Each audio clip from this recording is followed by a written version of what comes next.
Haayilaandii keessattuu bishaanuma haayilaandii ta'e bishaan isa ashagamaa ta'e maqaadhaan adda fillee ani gooldi malee dhugu, ani fiqir uhaa malee dhugu, ani boqojii malee dhugu, ani akka addis okkaasiif malee dhugu, ani yees malee dhugu, ani bishaan kana malee hin dhugu waliin jenna nuti. Achitti garuu uummanni keenya bishaan corroo qalleedhaan rakkachaa jira jechuudha.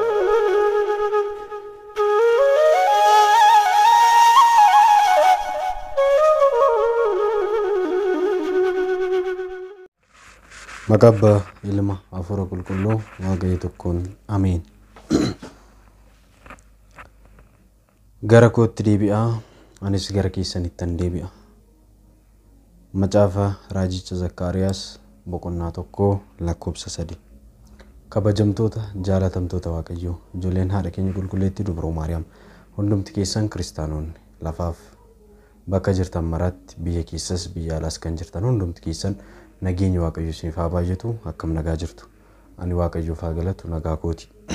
Egaan arjummaaf dhiifamni waaqa keenyaa, araarsummaan dubroo Maariyaam, eegumsi ergamoota, kadhannaan qulqulloota, jaalalli duuka buutotaa hunduma keenya faana haa ta'u.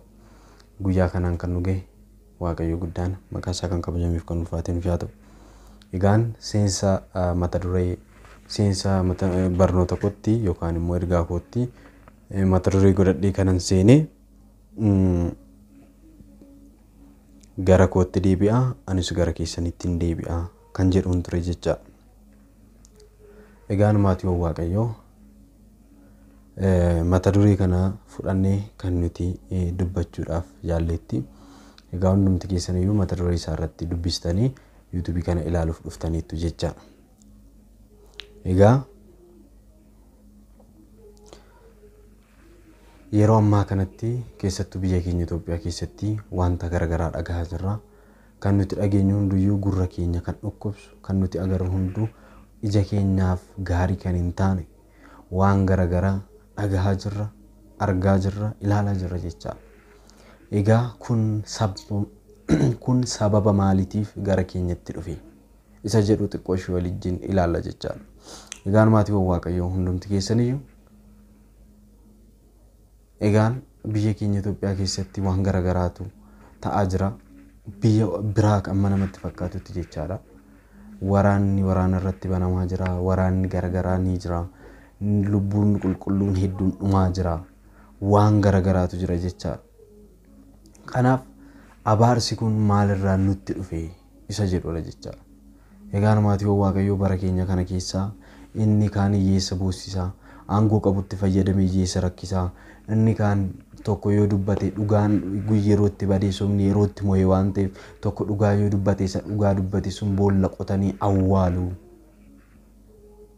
Dhugaan kan dubbatu hunduu ni dhabame, hunduu faayidaa mataa isaatiif malee biyya isaatiif kan yaadu ni dhabame. Waaqayyo kan inni nuun jedhe hundayyuu fuuldura keenyattis cubbuu hojjechuuf karoorsinaa. Cubbuun nuti har'aa kaasanii kan nu duuba jiru hojjenne hundumti waaqayyo biratti, waaqayyo bira taa'ee, waaqayyo bira gahee nu ol balleessaan keenya hundumti isaa balleessaan nuti hojjenne kun hundumti isaa jechaadha. Balleessaa isaa isa hamaa, balleessaa isa maal sinin jedhu balleessaa cimaa waan hojjenneef waaqayyo bira gahe jechaadha. Balleessaan kun cubbuu nuti hojjenne hundi waaqayyo waan bira gaheef waaqayyo karaa garagaraatiin qorumsa nutti fideera jechaadha. Akkuma uummata Nanawwee qoruuf ka'e, akkuma immoo uummata Sodoomiif Gaamoraa balleesse jechaadha. Uummanni Sodoomiif Gaamoraa waan waaqayyo hojjetan, waan waaqayyo hin jaalanne, waan waaqayyo saalfatu jechaadha kan isaan hojjetan. Dhiirri dhiira faana sagaagalee, dubarri dubartii faana akkasuma waan hammeenya bara jireenya isaanii guutuu sagaagaluudhaan, bara jireenya isaanii guutuu waaqota tolfamaa waaqessuudhaan waan hin taane cubbuudhaan bichaa kan guute hojjechaa turan jechaadha. Yeroo kana waaqayyo cubbuun isaan hojjetan hundi humnaa ol waan ta'eef isaan balleesse jechaadha. Addunyaa kana hunda balleesse jechaadha. Sodoomiif Gaamoraas balleesse jechaadha. Sodoomiif Gaamoraa balleesse. Cubbuu isaan hojjetanii, yakka isaan hojjetanii, balleessaa isaan hojjetanii jechaadha. Yeroo har'aa kanas immoo egaa biyya keenya bakka garagaraatti xaafii tuullaadhumatti gubaa jiru. Midhaan gubaa jiru jechaadha. Midhaan balleessaa jiru. Kana malee gara Booranaa yoo ilaalle immoo hongeen bu'ee bishaan dhugamuu dhabamee uummanni rakkatee horiin 4,000 ol naannoo 5,000 ol horiin dhumaa jiru jechaadha. Waan dhugan dhabanii bishaan dhabuurraan kan ka'e jechaadha. Horiin Booranaa Oromiyaa keessatti baay'ee beekamu aannan kennuudhaanis waan garaagaraatiin jechaadha. Garuu horiin kun dhumaa jiru jechaadha maatii Waaqayyoo. Horiin bishaan dhabuudhaan hongeen nutti dhufe. Iddoo kaanitti bishaan haayilaandii keessattuu bishaanuma haayilaandii ta'e bishaan isa ashagamaa ta'e maqaadhaan adda fillee ani Goldii malee dhugu, ani Fiqir Wuhaa malee dhugu, ani Boqojii malee dhugu, ani Akkoo Addis Okkaasiif malee dhugu, ani Yees malee dhugu, ani bishaan kana malee hin dhugu waliin jenna nuti. Achitti garuu uummanni keenya bishaan corroqalleedhaan rakkachaa jira jechaadha. Ijoolleen daa'imni xixinnoon corroqa kun fincaan garaagaraa bakka tokkotti walitti tuulamee isa dhoqqee keessaa gadi jedhanii yeroo itti dhugan jechaadha. Baay'ee nama gaddisiisa jechaadha maatii Waaqayyoo. Baay'ee nama gaddisiisa. Kanaaf nurraa maaltu eegama? Hammeenyi kun kan nutti dhufe, waraanni kan nutti dhufe, beelli, hongeen nutti dhufaa jira. Nuuroon yookaan immoo jireenyi biyya kanaa baay'ee ulfaataa jira. Baay'ee qaala'aa jira. Nurraa maaltu eegama isa jedhuuf gara Waaqayyootti of deebisuu qabna jechaadha maatii Waaqayyoo. Kanaafiyyuu egaa uummata achi jiru kana, uummata rakkate kana, uummata Booranaa bishaan dhabee jiru kanaaf namoonni dhaqqabuu barbaaddan yoo jiraattan akkaawuntiin maqaa nama sadiitiin baname jira. Akkaawuntii kanaan gargaaruu dandeessu jechaadha. Kanaafiyyuu akkaawuntii kanaan bishaan dhaban jechaadha.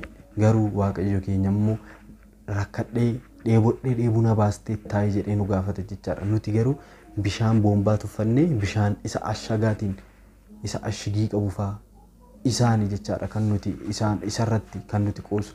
Isaan garuu bishaan laga yaa'ullee dhabanii gogiinsaan rakkachaa jiru jechaadha. Asuma Itoophiyaa keessatti baay'ee nama gaddisiisa jechaadha maatii Waaqayyoo.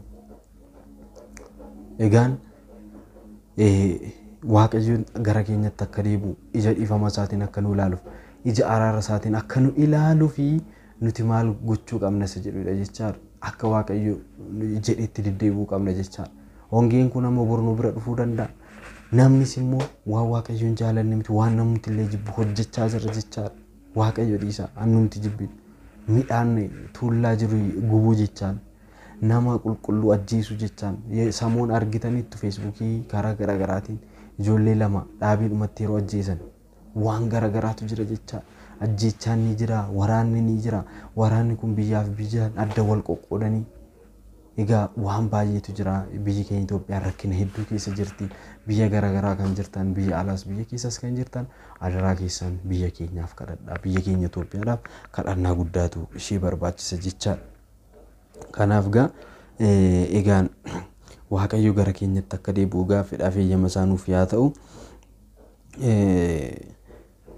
Nama Waaqayyoof bitamutu biyya keenyaaf kan barbaachisu, nama Waaqayyoon sodaatee biyya isaa haala gaariidhaan bulchu. Akkuma ati mana koo irratti filatamii uummanni koos jecha keetiif haa bitaman, ani kabaja kootiin qofan si caalaa jedhee Fariyoon egaa Museetti dubbate jechaadha. Ilma Yaaqoob Yoosefitti dubbate jechaadha. Yeroo Gibxi keessatti obbolaansaa isa gurguratanii Gibxitti gurguranii obbolaan Yoosef isa gurguratanii ijoollee Yaaqoob keessaa Yoosef isa tokkodha. Yaaqoob ijoollee 12 qabu keessaa dhiirota keessaa tokko Yoosefi. Yoosef gara Gibxitti gurguramee achitti illee bulchaa Gibxi yeroo ta'e, mootii Gibxi yeroo ta'e bakka Waaqayyoon kan sodaatu waan tureef sodaa Waaqayyoo irraa hin qabu. Waaqayyo kabajuu isaa, Waaqayyo sodaachuu isaa, Waaqayyoon kabajuu isaatiif ati mana koo irratti filatamii uummanni koos jecha keetiif haa bitamu, ani kabaja kootiin qofan si caalaa jedhee itti dubbate jechaadha. Egaa kanaafiyyuu ijoollee Yaaqoob kana keessaa Yoosef filatameera jechaadha. Akkuma Roobeel, Simi'oon, Leewii, Yihudaa, Yisaakoor, Zaabiloon, Yoosef, Biniyaam, Daan, Neftaalem, Gaad, Aseer jedhamu jechaadha ijoollee Yaaqoob. Isaan keessaa Yoosef Gibxiin kan bulchaa turedha jechaadha. Kanaafiyyuu maatii Waaqayyoo hundumti keenya iyyuu akkuma qulqullichi Phexros ergaa isaa tokkoffaa boqonnaa 4 lakkoofsa 3 irratti dubbate barri inni darbe nu gaha jennee egaa waaqayyotti deebinee waaqayyo wajjin jiraachuu qabna jechaadha. Waaqayyoof bitamuu qabna jechaadha. Waaqayyo kan nuun jedhe hunda raawwachuu qabna jechaadha. Biyyi keenya rakkachaa jirti waan ta'eef jechaadha. Namoonni bishaan dhabaniiti ilaala. Bishaan dhabanii beelahaa dheebuchaa waan jiraniif hongeen dhufe taanaan midhaan hin badaa waan hundiyyuu beelli ni dhufa. Gadadoo ta'a jechaadha. Kanaaf lammiidhaaf kan gahu lammiidha. Biyyaaf kan gahu biyya waan ta'eef lammiin keenya isaanis ijoollee Itoophiyaati, ijoolleedhuma keenya. Kanaaf ijoollee Oromoo hundumti keessan biyya alaas biyya keessas kan jirtan ijoolleen Itoophiyaa saba keenya kanaaf gahuu qabna waan ta'eef namoonni gargaaruu barbaadan gaa akkaawuntii kanaan gargaaruu dandeessu jechaadha. Uummanni keenya rakkachaa waan jiraniif jechaadha maatiiwwan Waaqayyoo. Egaan gaa Waaqayyo gara keenyatti akka deebi'u nutis immoo gara isaatti deebi'uu qabnaati. Waaqayyo hunduma keenya nu haa eegu isiniin jedha. Egaan kun Sanbee TV'dha. Namoonni haaraa dhuftan hundumti keessaniyyuu subscribe akka gootan isin gaafanna. Kana malee immoo gaa yeroo hunda akkuma isiniin jedhu YouTube haarawaa faarfannaa Sanbee TV official kan jedhu YouTube haarawaan banamee jira. Faarfannaa fi barnoota faarfannaadhaan wal qabatan faarfannaa baasuu yoo barbaaddan wantoota isinirraa eegamu waan garagaraa ni argattu waan ta'eef isa seentanii subscribe gochuu qabdu. Linkii isaa description box keessaa fi koomentii jalqabaa jala isiniif hin kaaha. Kanaaf akka seentanii subscribe gootan isiniin gaafadha. Inni gara biraa immoo har'a galgala sigaa sa'aatiidhuma keenyatti sa'aatii 3 fi walakkaatti mata duree barnootatti wal agarru qabna waan ta'eef hundumti keessaniyyuu sa'aatiidhuma kanatti gaa faarfannaan ni jira, barnoonni ni jira, laayiviidhaan jechaadha. Sa'aatii 3 fi walakkaatti hundumti keessaniyyuu akka qophooftanii nu eegdan maqaa Waaqayyootiin isin gaafanna. Egaa kaleessa waa'ee Yesuus Kiristoos gadi fageenyaan baranneerra namoonni hedduu irratti hirmaatanii baay'ee gammadaniiru. Dheengaddas akkasuma barachaa turre. Egaa guyyaa har'aa kanas ni baranna waan ta'eef hundumti keessan qophaahatii koottaa waliin baranna jechaadha. Egaa hanga ammatti kan nu barsiise kan nu gorse Waaqni abboota keenyaa maqaa isaa kan kabajamee fi kan ulfaatinu haa ta'u. Araarsummaan dubroo Maariyaam eegumsi ergamootaa kadhannaan qulqullootaa hunda kan caalu jaalala Waaqayyo jaalaluu qabuutotaa sun irraan fageessiin akka arjumaa fi ifama isaatti immoo nu raawwate nagaaf jaalalaan kan nutif fedhaa fi eeyyama isaa nuuf haa ta'u jecha nagaataa kabajamaa galanni Waaqayyoof.